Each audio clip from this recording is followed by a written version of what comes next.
গোপাল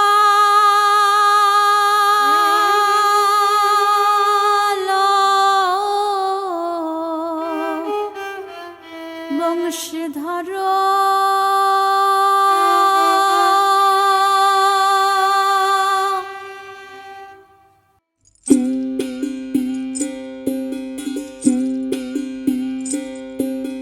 তোমার হাতের বাঁশি আমি তোমার হাতের সুর, যেমন বাজাও বাজি তেমন চির সুমধুর, চির সুমধুর।